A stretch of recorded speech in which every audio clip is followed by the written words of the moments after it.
Okay. Are you all set? All set, sir.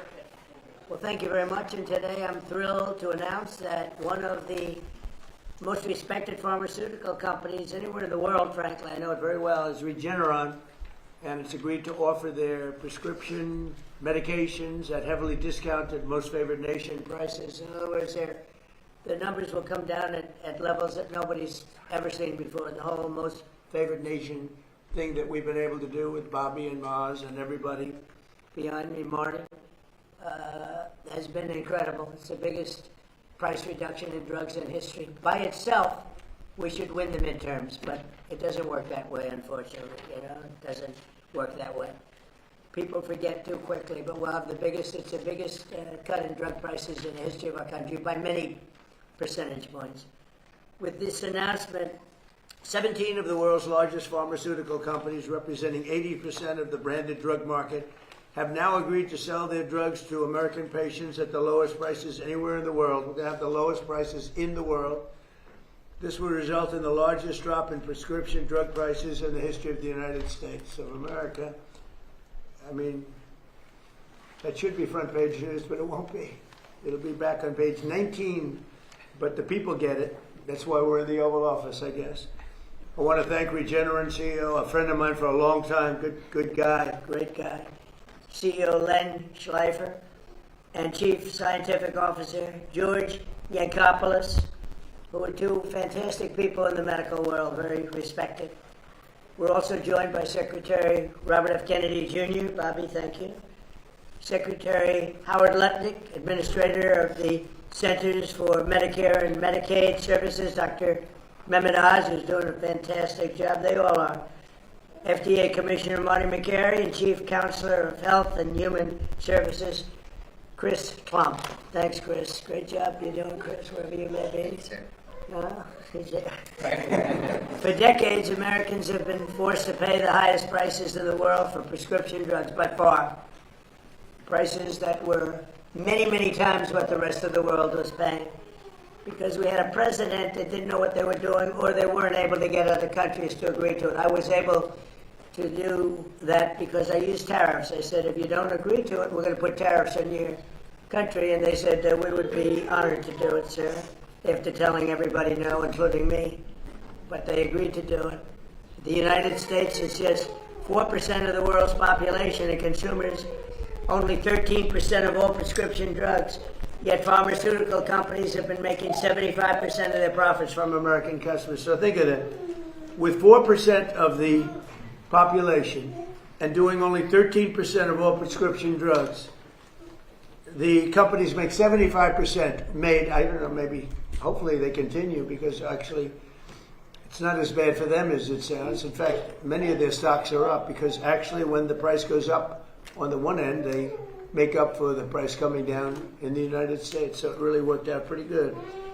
To address this chronic unfairness, I signed an executive order instructing my administration to do everything in our power to slash prescription drug prices for Americans while getting other countries to pay more, in many cases much more.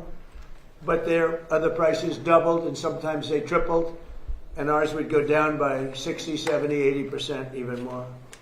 Today we're building on our unprecedented success with Regeneron, committing to offer all new drugs moving forward at most favored nations prices. They'll make their current drugs available to Medicaid and MFN. That's most favored nation. Additionally, they'll also offer their current drug, Praluent, which is the lower cholesterol and fight heart disease, to all consumers at dramatically lower cost. It'll come down from $537 to $225 and be available at trumprx.gov. I didn't put the name. Bobby did and Oz did. It's true, actually.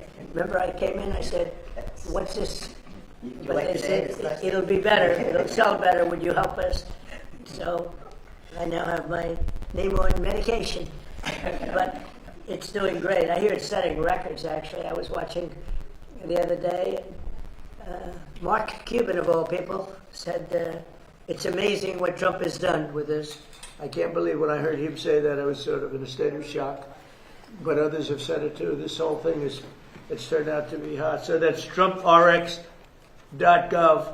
The company will also invest $27 billion to build up research and development and pharmaceutical manufacturing here in America, which is a big thank you very much. Today I'm also announcing that the FDA has just approved a new drug from Regeneron called Otarmany, a gene therapy curing a rare disease that causes deafness. You know, people are totally deaf, and it's amazing. I've seen some work on it. It's actually hard to believe. We're going to talk about it in a minute. Normally, cures for rare diseases can cost millions of dollars, and really the results aren't that good. But in this case, I'm pleased to say that Regeneron will be giving this away for free for a period of time for free. And here with us is 2-year-old Travis Smith. He was born deaf. Was he totally deaf? No, pretty much, right? 100%. This is 100%. He was 100% deaf, but he took this miracle cure, and now he can hear his mom, Sierra, say, "I love you." And Sierra, could you maybe say a few words? That's really incredible. It's absolutely incredible. Regeneron works miracles. Yeah, he didn't know his name. He couldn't hear me tell him how much I love him. And now with Regeneron and this amazing surgery, he can listen to music, and he loves it, and he loves to dance, and he loves instruments, and I'm so proud of him. He's been so brave through all of this, and yeah, now he can hear, and he has a bright future ahead of him, and I'm so thankful to everybody on the Regeneron team. Oh, that's incredible. I mean, even the fake news has to be impressed with this. They'll find a way to make it a bad story. He doesn't hear perfectly, but he actually does. It's about 1% off. They'll figure a way. How are you going to do it? You got to explain. No, they're genius. They are genius. I respect them a lot. But I just want to thank you, Sarah. That's incredible. You and your family. Thank you for having us. He's a beautiful person, too. That's a beautiful boy. Thank you. Hi. Thank you. His life is a happier life? Oh, yeah, he is so full of energy and love now, and he was such a serious So you see baby. such a difference. Yeah, he was such a serious baby. And before that, it was fun. it's very tough for. Oh, for sure. He can't tell me what he wants or what he wants to eat or what he needs, and now he'll be able to do that. And Wow. it's life-changing. That's a great job they've done. I want to thank Regeneron and other companies for doing their part to bring down the cost of health care for all Americans under our Most Favored Nations agreement. We've secured gigantic discounts with price differences from 4 to 5 and even 600%. 600%. One of the most popular weight loss drugs has gone from $1,350 a month to as low as $199 a month. So that's a price that's incredible. So it used to sell in London for $87. And they raised it to $199, which is a big raise if you know, from 87 to 199. But that's been going on. Our country's been being ripped off for 30 years. How long would you say, Doug? Like 30, 40 years. For years with drugs and drug prices. So they're going up. We're going way down. And because the world is a bigger place than we are, believe it or not, it's hard to believe that, but they are. That we go down much more than they go up. So they don't go up as much as people would have thought. So they're going from, they're going to 199 and we're going down all the way down. Think of that. We're going down from $1,350 a month to $199. That's, nobody would believe it. And this is true with all. I mean, this is the weight loss drug. But this is true with all drugs. Sometimes even more of a difference than that, sometimes a little bit less, but sometimes substantially more than even that difference, and you see what that is. So we cut the per cycle cost of IVF drugs by thousands of dollars, and we reduced the price of the major COPD medication from $458 to $50. What? That must be a typo. Is that a typo? From $458 to $50. If your boy was here, he'd go, wow. He laughed. He got bored. I think he got bored. He wants to go into bigger and better things, but there's nothing bigger or better than this. They'll all be available right now at TrumpRx.gov. So it's, that's why it's doing well. It's not doing well for other reasons. It's doing well. Think of that. That's some discount. But we have others, and these are all top companies and top medications. And I think in the end, we're going to have every company involved. We're almost there right now, but we're going to have every company involved. Trump RX has already received more than 15 million visitors, and every American should log on to check for massive discounts before they go to the pharmacy. It's setting a record. Nobody's ever seen anything like this. I've actually had many companies, I shouldn't tell you this, Bobby, but there have been many companies say, so we'd like to buy from you if you could. What? TrumpRx.com. I said, it's not for sale. It's not me. It's the government. The government owns it. I don't own it. But they're all impressed. These pharmaceutical companies, they said they've never seen anything like this. So it's fantastic. Now, I'd like to ask Secretary Kennedy to say a few words, and then we'll have Dr. Oz, the team at Regeneron, and Sierra. And Sierra, I'm so happy for you. And Chris Klump has been unbelievable, a real star. You don't know his name as much as some of the others, but he's a real star of the group. So, Bobby, please. Thank you. Thank you, Mr. President.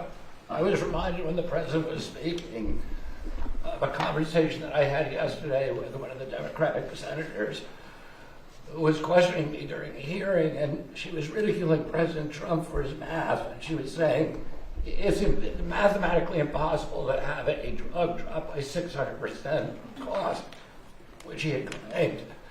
And I said, well, if the drug was $100, and it raised the price to $600, that would be a 600% rise.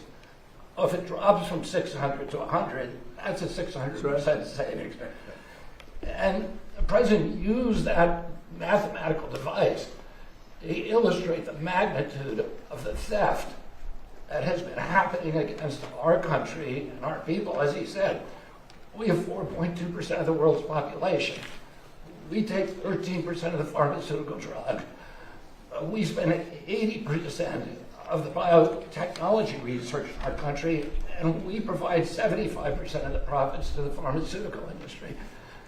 This is a ripoff that has irked him for 20 years. During his first term, he held the line on drug prices for the first time in history. He came back on this term and he said, we're going to lower them this time, no matter what. There's people in this room who are part of the White House staff who said we can't do that. Oz and I said we probably can't do that, but he harassed us. We were beleaguered. It was like Fort Apache. Dr. Oz would not answer his phone because he was calling all night long with the president on the line saying, get this done. And we brought in this amazing superstar, Chris Klump, and he negotiated these agreements that people said were impossible. I want to thank him for his leadership, Chris, and I want to thank George and Lynn, who are the co-founders of this company of Regeneron. Their generosity, their idealism, their love of this country, and their compassion for these children who are injured. Thank you. Thank you, Bobby. Amazing. It is amazing. And you're right, I took a lot of heat. I'd say 500, 600. But we also say sometimes 50%, 60%, different kind of calculation. 70, 80, and 90%. And people understand that better. But there are two ways of calculating it. But either way, it doesn't make any difference. Whether it's 60, 70, or 80%, nobody's ever heard of it. But it's also 500, 600, 700, depending on the way you want to look at it. So the way you word the calculation. It's either way. But Bobby, you're doing a fantastic job. We wanted somebody out of the box, and we got him, right? I would say we got him. And Bobby, he's a great guy, actually. So, Oz, how about saying a few words, please? So this has been an unprecedented process. The president insisted we deal with one critical number you should all remember, which is that 1 in 3 Americans, when they go to the drugstore, after they've seen a doctor, will often leave empty-handed because they cannot afford the medications they're picking up. So affordability was the main word the president would use in many of those phone calls. He wanted it to be done fairly. We created a partnership with the pharmaceutical industry that was remarkable in that it pushed 17 massive companies into the fold to try to do deals, again, unprecedented, that would allow us to claim that they were giving the most favored nation pricing to this country, to the American people. The president would not take no for an answer. We got 16 companies in, but not the 17th. How many times do you think we spoke about the 17th company? Too much. 17. He said 17. He wanted to be 17. Whatever math you want to make, 16 is not 17. There's a reason that the 17th company was delayed. It's why they're here today. It's that beautiful young boy you saw earlier. When you can save a child's hearing, and Mr. President, we talked about a lot of numbers. Secretary Kennedy quoted 100%, 600%. It's hard to beat free. Free is the best price, and that's the starting price with the president oftentimes, and that's what this wonderful company has agreed to. I want to applaud TrumpRx.gov, a remarkable site created by Joe Gebbia. Ed Korstein has done a wonderful job with zero glitches, serving more than 10 million individual unique Americans so far. And Mr. President, it's the fastest website I've ever seen. People love it because it works well. There's all kinds of additional elements being added to it, which we'll be talking about. But this website, as the President said, must be checked if you're going to buy a medication to make sure your price is the right price. It's a transparency site that is more rigorous than anything that I have seen. And Mr. President, your name is attached to it. And of course, that brings a tremendous amount of attention to it. We wanted it to be perfect. And the team who did that has accomplished that exactly. I want to applaud Chris, because you cannot thank him enough, but it was also John Brooks, Emma Hernandez. I see Beth back there, Theo, Rujal, a bunch of people who've done a tremendous amount of work. And what I keep hearing from the pharmaceutical industry, maybe my colleagues can address it in your comments, they never expected to have a counterparty as qualified in the federal government. If you're thinking of serving your nation, this is the right time to do it. This is the right administration to serve him, because the president makes it easy to do the right thing. Gentlemen? Good, Thank you. Mr. President, Secretary Kennedy, Secretary Lutnick, Commissioner Macri, Administrator Oz, and I guess Superstar Klum. Thanks for having us here on behalf of all of Regeneron. For those of you who don't know me, I'm Dr. Len Schleifer, President and CEO of Regeneron, and with me is Dr. George Ankopoulos, President and Chief Scientific Officer of Regeneron. And together, well, I should pause there, I just realized something. I'm a president, he's a president, and all three of us grew up in Queens, New York. That's right. So there's something maybe that was going on back then that was good. I'm not sure about now. So anyway, together we founded, George and I founded Regeneron, and have built it over the past 4 decades. Today we are here. We were not pushed to be here. We are happy to be here because it marks an important step to lower drug prices. We've been arguing for more than a decade that other wealthy nations have been getting a free ride on American innovation. Just like in defense, but they've been getting in health defense a free ride. And now President Trump is putting policies in place to force these nations to pay their fair share, which will in turn lower prices for Americans. It's a good deal. But we have to remember this is just the beginning. The most important battle we all face is disease itself. We have to recognize how hard this fight is. For most major diseases that you or your loved one might suffer from, like Alzheimer's disease, to cancers, to genetic diseases, we are very far away from a cure. And we have to understand that discovering cures is perhaps the hardest scientific challenge humans undertake. Much harder than getting to the moon, not that we don't like that, but much harder than even getting to Mars or making the next generation of cell phones or electric cars. Hard like staring into the unknown for years, sometimes decades, with no guarantee that anything you're doing will ever make a difference for somebody like Travis. Regeneron is a great example of both the difficulty of the challenge, but also of the potential reward. We spent 25 years and billions of dollars, not millions, billions of dollars before we produced our first important medicine, or even earned our first profit. Maybe we should have been or might have been fired, but we stuck with it. Our relentless commitment to disruptive innovation ultimately turned us into one of the most productive biotechnology companies in history. We have produced, thanks to George and his team, new medicines at the rate of about 1 important medicine a year for the last 15 years, including truly miraculous advances impacting millions of lives. And we have 2 people here who are living proof. Mr. President, when you were ill with COVID, it was Regeneron's monoclonal cocktail that you affectionately dubbed the Regeneron. We love it. And that helped save your life. That was invented by George right here and his team. George? Well, the addition of the president we had a few minutes ago, Sierra's beautiful boy, Travis, who was born without the ability to hear, as you heard from Sierra. And the same company and the same dedicated team of scientists that helped save the president's life also delivered a first-of-its-kind gene therapy known as autonomy.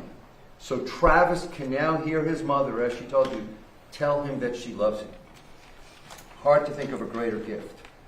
And just like you, Mr. President, who made our antibody treatment for COVID free for all Americans and thus saved many lives, we have made the decision, the unprecedented corporate commitment, to provide this first-of-its-kind gene therapy for hearing loss free to all the children in the United States who can benefit from it. And we do this, why? To hopefully highlight the power of disruptive biotech innovation and all the good that it can bring to all of our lives and our health. But we have to remember, despite the miraculous advances like autonomy and like the regenerate COVID treatment, we also have to highlight how far we have yet to go to address the many diseases that lack effective treatments. And the cures will not be coming unless we not only celebrate the advances of the biopharma industry to date, but we all work together, private sector, together with the government, to not only maintain America's position as world leaders in biotech innovation, but to actually bump up innovation and become even more disruptive. Especially in a world where China is increasing investment and heavily subsidizing its biotech industry and reducing regulatory hurdles so as to try to displace America's leading position. President Trump's efforts to make drugs more affordable, as well as new FDA programs, such as the Commissioner's Voucher Program, that bring safe and effective new medicines like autonomy to patients more quickly. These are important steps. One additional important way that I've been talking to the administration about to maintain our leading position in the world is to create catalysts and accelerants for our industry and for the healthcare system, such as developing a national healthcare database linked to molecular data, including human sequence data, where Regeneron once again is a world leader. Without such big data sets, powerful new technologies such as AI, despite its potential, will not be as useful as it could be in the quest to develop new medicines and improve healthcare. The biopharma industry of America has and will continue to deliver miraculous breakthrough. You, Mr. President, and young Travis are living testaments of that. But many more lives need to be helped and saved. We need to attain a new level of disruptive innovation. We have to all work together to meet this challenge. Why? Because lives are at stake. Let me briefly say something. I'm married to a lawyer, my son is a lawyer, but I'm going to talk about the Constitution, and I'm not an expert. But I know our Constitution lays out a vision on how America would out-innovate, out-produce, out-thrive every other nation on earth. And in it, you will find a description of a system built on incentive and reward. A system that says, take the risk, do the work, and you will share in what you create. That is why they enshrine patent protection directly in the Constitution, not as an afterthought, but as a founding principle. As Abraham Lincoln said, another great president, patents add the fuel of interest to the fire of genius. We must keep that fire burning. What we did here today will do that. Little Travis can now hear for the first time, and his potential is endless. Let's make sure he grows up in a country that never stops reaching for the next miracle. Thank you, Mr. That's great. Thank you, Lynn. It's great to be with you again. Chris, could you say a few words, please? Thanks, Mr. President. It's not lost on me that this year is America 250, and it's powerful, I think, to pause and remember that 250 years ago, a revolutionary free republic was born, and with it, the greatest innovation engine in the history of humanity. And we stand here today, 250 years later, getting to witness yet another groundbreaking innovation that doesn't just treat but cures deafness in children. And because of this president and his policies around most favored nation, will enable families who are struggling and suffering with this affliction to have access to that groundbreaking therapy for free. Now, as the president mentioned, we've negotiated the 17th of 17 agreements. This represents 86% of the branded pharmaceutical drug market in the United States. But anyone who knows us knows that we're not done. That's a milestone, it's not the finish line. And so we have 3 core objectives that are next up. Number 1, and this is already underway, we are negotiating with the many hundreds of biotechnology and pharmaceutical companies representing that other 14% that are building the cures for tomorrow. To all those who are listening, I hope that we have proven that we are credible and reliable and trustworthy partners. We want to sit with you. We will listen to you. We will take the time to understand your businesses, not only as we negotiate on behalf of every American family for affordability, but also to ensure that you're best positioned to create the cures for tomorrow. Second, we continue our work on negotiating international trade agreements. 59 days after we stood in this office and President Trump, standing with Albert Bourla from Pfizer, announced the first of the 17 MFN deals, together with our colleagues from the Department of Commerce under Secretary Lutnick's leadership and from the U.S. Trade Representative's office under the leadership of Ambassador Greer, we negotiated a landmark agreement with the government of the United Kingdom in which they agreed to increase significantly the amount that they spend on branded pharmaceuticals for the first time in 26 years. That work continues with other countries. And third, we will continue our work with our partners in Congress to codify the principles that underpin these most favored nation deals so that these savings for American families and this innovation that is unleashed at the same time persists for decades to come. So that the 1 in 3 or 4 families that Dr. Oz mentioned, standing at a pharmaceutical counter or pharmacy counter right now, wrestling with the decision that no family should have to make of whether or not they can pick up their prescription because they can't afford it will no longer be the case. And at the same time, we know that there are roughly 20,000 known diseases in the world, and we have a treatment or a cure for fewer than a quarter of those. And so this president and his policies is not only safeguarding affordability for American families, but is ensuring that we continue to bet on American exceptionalism. We bet on innovation. We bet on the principles that have taken us to this place in 250 years for the next 250 years. Thank you, Mr. President. Well, thank you, Chris. Great job you do. Maybe you want to talk about rescheduling while we're here and just say what you're doing and the progress that you've made. Right. Well, Mr. President, today is another promise made, promise kept day.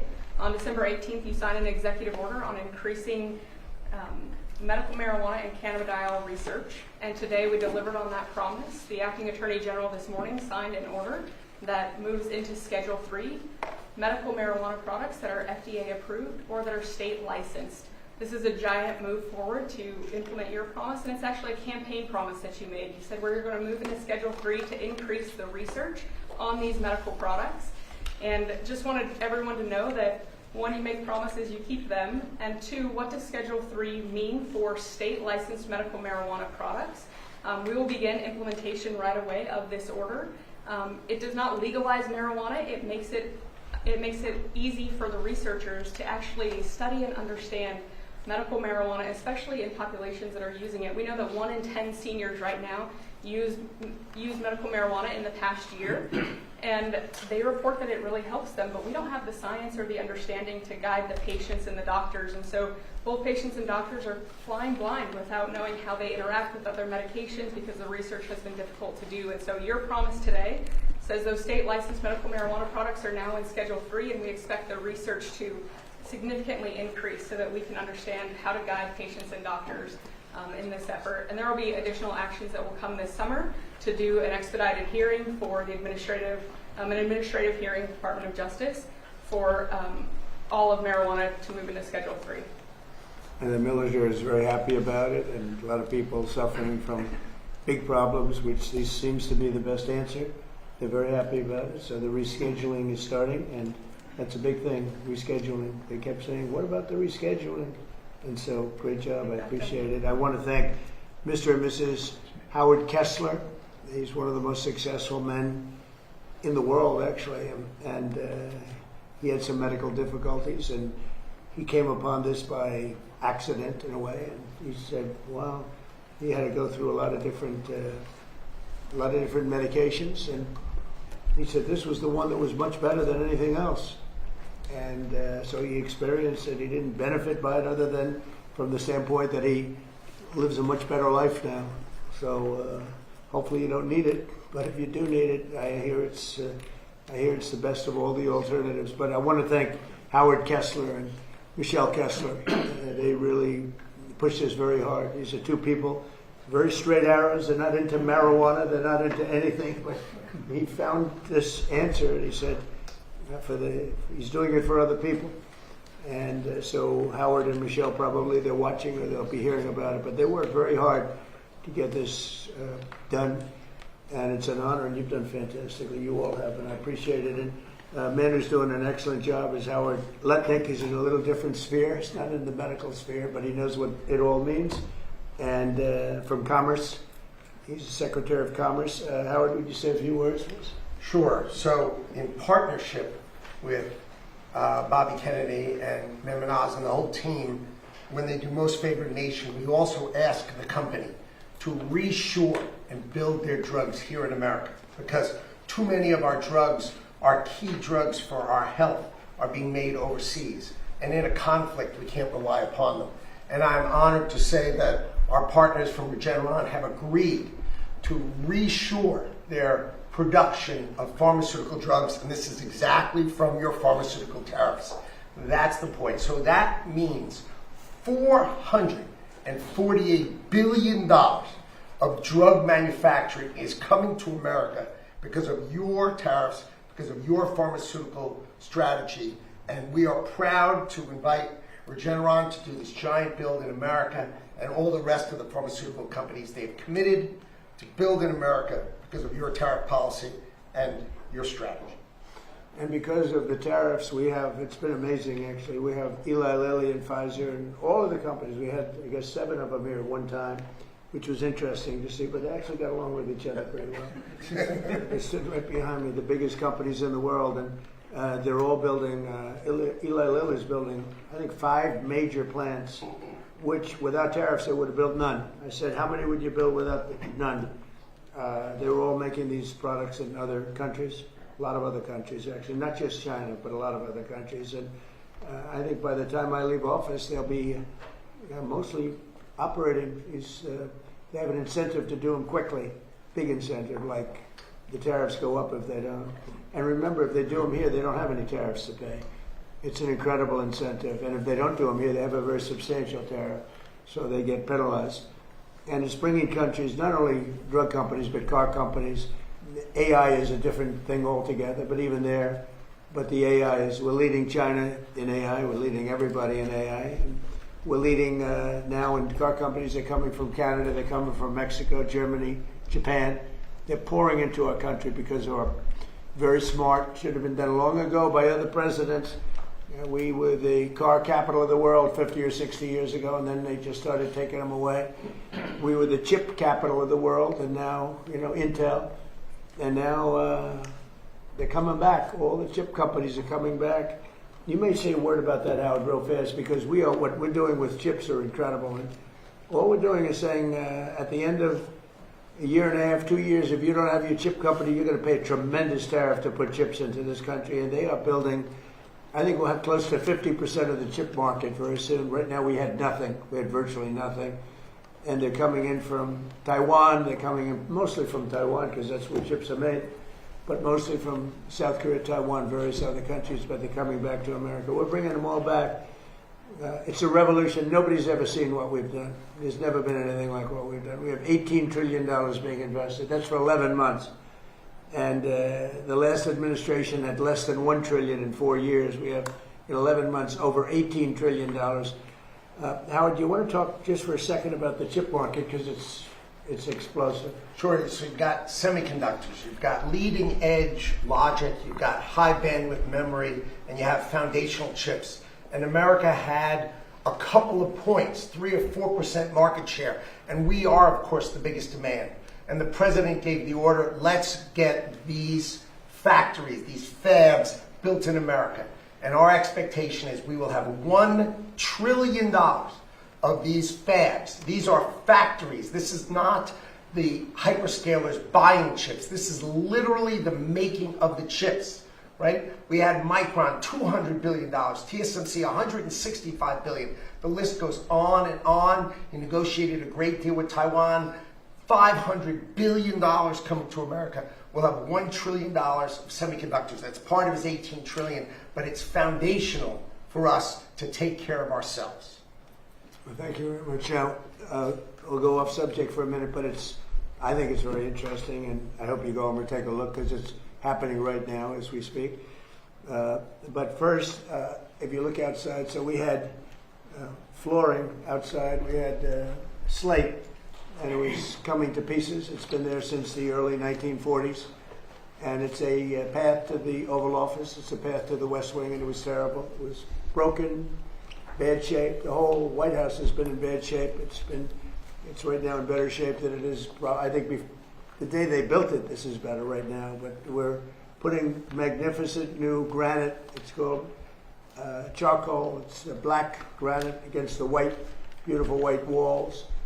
We've stripped all of the paints off. We had 200 years of paint, and we've redone it, and it's beautiful. And you can see the building, but you can also see the columns, everything else. But we're replacing, and they're working right outside. If the press wants to go and take a look at what they do, really pros. You see the word large slabs of black granite. Granite is rated as, this particular granite, over 1,000,000-year life. As an example, concrete gets rated for about 200 years if you get very high grade. This is it's rated over. Can you imagine? Nature produces something better than you can make. So it's very interesting. It's a beautiful job they're doing. And it's highly polished granite in the areas you don't walk on. And it's called flame finished. The areas that you do walk on, there's no slip.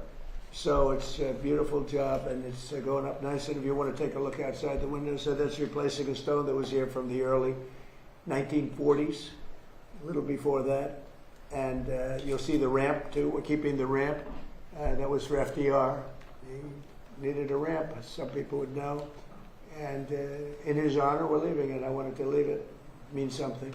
The other thing that we're doing that's taking place right now is the Lincoln Memorial has a beautiful reflecting pond or lake. They call it a pool, lake, and pond.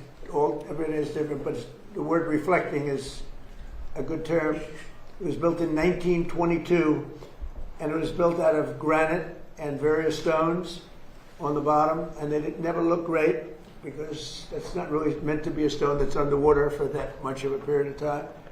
It's about 1.5 to 2 feet deep. You all know it well. That's where Martin Luther King gave his great speech, and he had 1 million people, and I had the same exact crowd, maybe a little bit more, but they said I had 25,000 people on July 4th.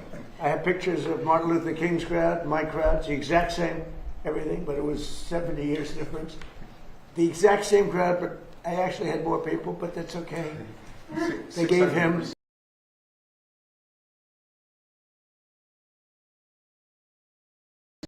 They gave him 1 million people. They said 1 million people. I had 25,000 people. So, but these are the things that we had on July 4th a few years ago, first term. So you have this reflecting lake pond is incredible, but it was terrible. The condition, you all know it. A friend of mine came from Germany to see me, and he said, "Oh, we went over. It's so sad." What's sad? This is a number of months ago. He said it's filthy, dirty. The water's disgusting looking. It's not representative of the country. And I said, well, I'm going to have to go take a look because, Secret Service doesn't let you just walk around too freely, actually. And I went over there with Secret Service in tow, and I said, isn't that a shame? It's terrible. And so they had bids from the Biden administration, Sleepy Joe, and they had bids for years. They were going to do something to fix it, but they never got it done. And it's so important for our country. Everybody knows this. It covers the Washington Monument, Lincoln Memorial. It's in between. It's 2,200 feet. That's taller than any building in the world if you lay it down on its side. Think of it, 2,000. It's a long, over 2,000 feet long. So it would be many swimming pools, many, many, many stacked up together. But it would be the equivalent of the tallest building in the world, plus laid down on its side. So it's very big. It's very wide, actually. It looks narrow because it's so long. And so the pricing was coming in over the years, but it came in sort of recently that it was going to cost $301 million to fix it. It was going to take 3.5 years. So they had to take all the granite out, which is there again, 1922. And it was leaking like a sieve. You couldn't keep water, couldn't keep anything. Granite's not the right stone for that. Right stone for that, but not for that. And I said, you know, I have an idea. It's 301 million. It was going to take 3.5 years. So remember those numbers, 301 million. This is a business study. And it was going to take 3 to 3.5 years. And over the years as a developer, I've probably built more than 100 swimming pools, different buildings I built. And I have some really good pool builders. I also had some really bad ones, but we took care of them. They didn't last too long, Howard. But I've had some really good ones, some very talented people. They're great people. I have such great respect for contractors that are good and such disdain for contractors that are bad. They charge you more money and they give you a bad job, but we don't accept it. But over the years, I've had 3 or 4 really good ones. I took the best of the 3. I had all 3 go, but I ended up taking the best. And I said, would you take a look at this? It's 2,200 feet long. He said, what do you want me to look at? I said, have a little swimming pool. Think of it as a swimming pool. I said, oh, how big is it? I said, 2,200 feet by 167 feet wide. He said, that's the biggest swimming pool. He said, I've been doing this for a lot of years, sir. I've never heard of a pool like that. I said, well, you'll see, it's a reflecting pool. And very very big signal, and very important for Washington, D.C., where we, by the way, have almost no crime, I have to say. That's maybe more important than talking about this. We have the crime down from a tremendously high, one of the worst in the country. We have almost no crime. People are walking around, restaurants are opening all over the place, and places bustling. But that makes us even more important. So instead of being a dirty, disgusting place where garbage was in it and everything else, and I want to give Doug Burgum incredible credit, because he was involved, the Secretary of the Interior. He was involved right from the beginning. I called him, I said, Doug, I'm getting a lot of complaints about the condition of this. What do you think? And he went over, he studied it, and he came back with some ideas. But I said, you know, Doug, I have a guy who's unbelievable at doing swimming pools. Up the road, we have a club. We have an Olympic-sized swimming pool. He did it 20 years ago, and it's perfect to this day. So I asked him, I said, I have an idea. I'm going to send my contractor over and take a look. He looked at it. He called me up. He said, so we could do something on it. He said, it's perfect, actually. He said, it's really decaying, and it's a terrible condition. But if you would, I'd like to work 2 weeks on cleaning it up, which is, if you see right here. I'd like to repoint and fix some of the joints. It won't matter because we're putting a substance over the top, but it's nice to have a nice surface. And he said it'd take me 2 weeks. And if you don't mind, then I'd like to pour the latest and greatest filament or material, which is essentially a pool surface, but it's industrial grade pool. And he said, what color would you like, sir? I said, well, what about turquoise, like in the Bahamas? He said, well, this is Washington, sir. We can give you turquoise, but why don't you try, like, we have a color. It's called American flag blue. I said, that's the color I like. He talked me into it very easily. So he said, that's the color I like. So he came in, and remember, 3.5 years. You have to take all the granite out. Then you have to put all brand new granite in. Take years to do it. Over 300 million. Our job will take 1 week. It will cost about $1.5 million. And people said, wow. And here's the only difference, because somebody said, well, the difference is, the difference is this is much better. This will last 30, 40, 50 years. And if it didn't, you do it again quickly if you want. So it's being done now, and I think I think you'd find it really amazing to go take a look. So here it is. You see the trucks. He's got scrapers and all sorts of equipment to make the stone as good as possible without removing it. So we're using the existing surface, so we don't have to spend millions of dollars in demolition. And he said, much better to leave the stone than it is what's underneath. They're afraid to look. And so you see it's beautiful, clean. It's ready to be taken care of. Here's a sign that we put. And so Doug Burgum and myself are involved in that. But when you take a look at the surface, we have it in good shape. And they just started today putting down the material. It's a machine. It lays it very evenly, beautiful. It goes from one side to the other. It'll take about 3 days. And you're going to end up with a beautiful, beautiful reflecting pool, the way it's supposed to be. Much better than it ever was, actually. It'll stay clean. We even have robots that go in it, and they ride around the bottom, and they clean it like a swimming pool. But these are a much higher level. This is industrial grade, and it's really beautiful. So you're going to have a beautiful pool, and you'll have it for July 4th, long before July 4th. Instead of taking 3.5 years, we're taking a week. And instead of spending $301 million, we're spending less than $2 million. And I think it's a great business story, because there are many things like that that I see. I mean, not maybe to that extent, but there are many things like that I see. I often talk about the pen. This pen's better than the one that they used to give away for $2,000. I won't go on a long story about that, because a couple of people said, he kept talking about the pen. Now I gave you the whole history of it. Actually, many people found it interesting, and some people thought I was doing too much of a weave. But actually, with this pen, for $3, $5, $2, whatever the hell it costs, is better than the one for $1,000 to $2,000 that you used to hand away. So that's the short version of it. I like the short version better. But the long version is this one. So this is an amazing thing that's happening, and this is a big, big beautification. In addition to that, the sidewalk areas around it, which were done in granite, similar granite to that, actually not as nice as we have here, to be honest with you, but you know, the people that did it weren't in the world of real estate like I am.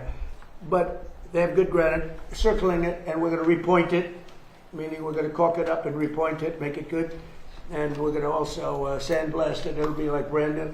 So we're going to have, in another couple of weeks, we're going to have the most beautiful reflecting pool between the Washington Monument and the Lincoln Memorial that you've ever seen. And I hope the media can go over and maybe watch them do it, because I think it's very exciting. And so a fraction of the cost and a fraction of the time, and you get a better product than you could ever get the other way, and it'll be beautiful. And as he said, it will be American flag blue. Any questions, please? Yes, sir. Could you talk a little bit about why your Navy Secretary was fired yesterday, sir? He's a wonderful guy. He just put out a statement about him. He's a very good man. I really liked him, but he had some conflict with, not necessarily Pete, with some other. He's a hard charger, and he had some conflicts with some other people, mostly as to building and buying new ships. I'm very aggressive in the new shipbuilding, and somehow he just didn't get along with him. He's an excellent guy. I think he would have gotten along great with me. I didn't really deal with him too much, but he's I consider him to have done a very good job. I put out a nice statement about him. You got to get along, especially in the military. You got to get along, you know. And some people liked him, some people didn't, and that's usually the truth about everything. But I found him to be a very good man, and I liked him a lot. On the war with Iran, how long are you willing to wait until you get a Well, don't rush response? me. Don't rush me, Jeff. Guys like you want to say, oh. So we were in Vietnam like for 18 years. We were in Iraq for many, many years. We're in for I don't like to say World War II because that was a biggie, but we were 4.5, almost 5 years in World War II. We were in the Korean War for 7 years. I've been doing this for 6 weeks, and their military is totally defeated. They're outside of the little wise guy ships. I call them the wise guy ships, the little boats that they have running around with guns in them. We'll take them out too when we see them. But their Navy is gone, their Air Force is gone, their anti-aircraft is gone, all of their anti-aircraft machinery is gone. Maybe they loaded up a little bit during the 2-week hiatus, but we'll knock that out in about 1 day if they did. We've done an amazing job. Their leaders are gone. Their leaders are all gone. Part of the problem is that, that's why I can't really answer your question. They have all new leadership and they're fighting like cats and dogs for who's going to control. Because we've created a real mess for them, but they've created a mess for the world over the last 47 years. They've killed a lot of our people. When you see a soldier, a young person, or now an older person, but a person without legs or without arms or with a face that got blown to pieces, most likely it was from Iran. It was Soleimani who I killed. Soleimani loved the roadside bomb. He was an evil genius. He was a brilliant general. Probably we wouldn't be as far advanced had I not taken him out. That was the beginning of it all. And then I ended the Obama horror show. The nuclear transaction that he made was horror. It gave him a road to the, you call it, I mean, what the deal that he did, the Iran nuclear deal, was so bad. It gave him a road to a nuclear weapon. And I will tell you, I deal with him. You cannot give Iran a nuclear weapon. This is all about a nuclear weapon. They cannot have the nuclear bomb, and they're not going to have the nuclear bomb. So we've taken out their military. We've hit about 75% of our targets. We stopped a little early because they wanted to have some peace.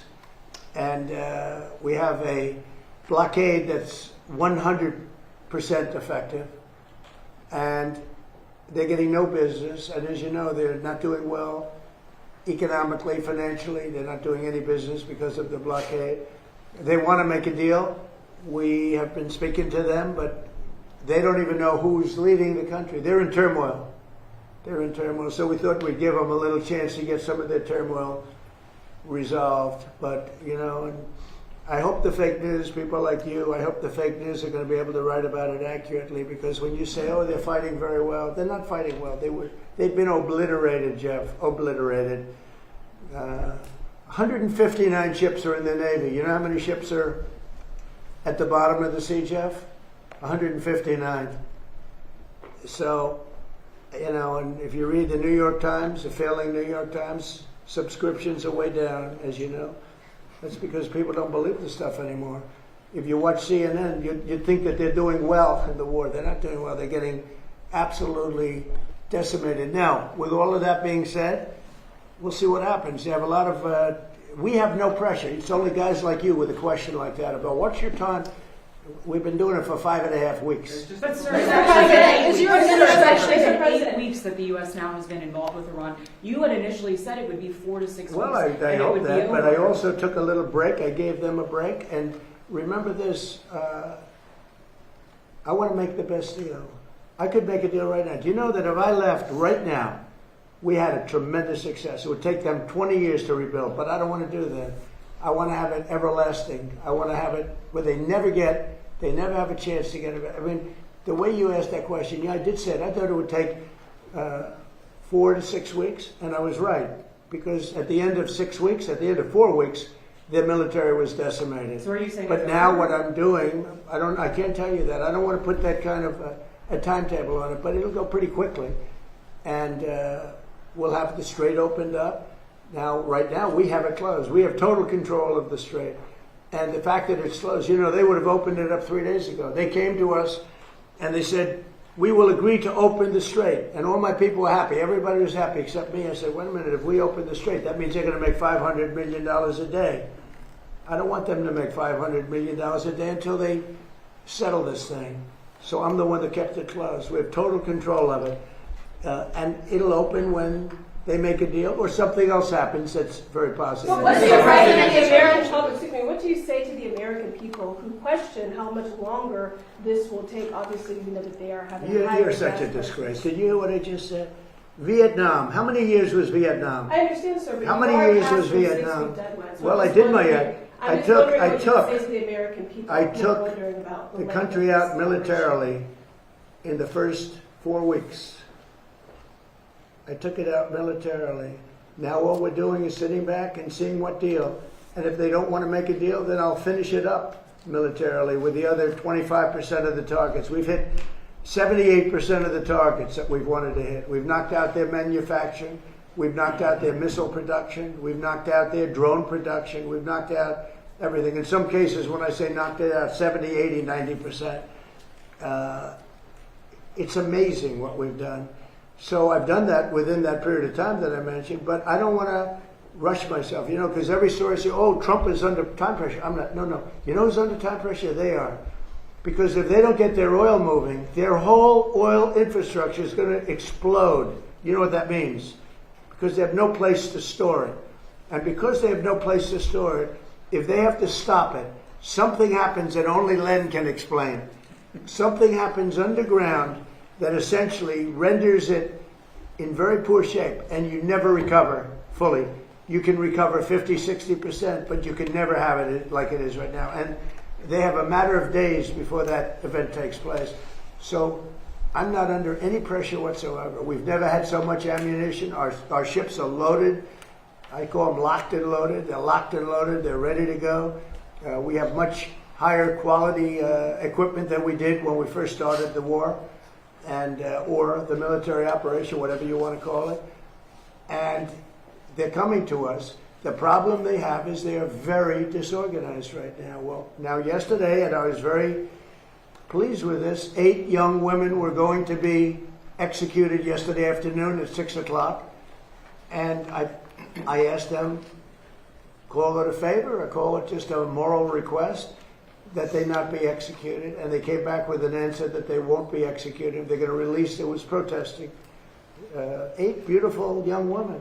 Very young women, and their pictures are in the paper, and it's been a story for a little while, and I saw that, and I said, let's see if we can save them, and it was very nice what happened. So they're not going to be, what they're doing is, as you know, they're releasing 4 of them very shortly, and they're going to keep 4 of them in jail for a period of 1 month and release them, so they won't be executed yet. So if you're asking for more time to sort out negotiations, I'm not asking you for more time. I'm not asking for them. No. But if you need more time, I'm not asking anybody for more time. if you need more time, does that mean Americans should anticipate spending more on gasoline for the foreseeable future? For a little while. And you know what they Well, get how for long? that? You know what they get for that? Iran without a nuclear weapon that's going to try and blow up one of our cities or blow up the entire Middle East. You want to see what shock would be? And I have to be honest, the stock market is at an all-time high right now. Right. I thought it would have been down 20, 25%. But you wanted to drive prices down Wait, this can year. I finish my question? Wise guy. Stock market's at an all-time high right now. I projected, and I'm pretty good at this, that the stock market, Howard, would drop maybe 20%, 25%, and I understood that, and I said, hey, it's a bad thing, but I have to do what's right for the country, even the world, because you can't have them, you cannot let them have a nuclear weapon. So the stock market, unlike what a lot of people were predicting, I thought they weren't necessarily wrong. The stock market today hit an all-time high. Hit an all-time high yesterday, the day before, and it's staying there. I thought oil would go up to maybe $200 a barrel, and oil is at a different number than anyone thought. In fact, this country is much lower because we have all the oil we can use. We're actually, ships are coming from all over the world to Texas, Louisiana, and Alaska. They're coming from all over the world to get oil from the United States, while this is closed, the Hormuz Strait. So if you look at what I said, I guess it was right, because I said I'd have it 4 to 6 weeks, and in 4 weeks we have totally defeated their military. But you began So right this now, year- I don't want to rush it because you guys are, trying to make us look as bad as possible. I don't want to rush it. I want to take my time. We have plenty of time.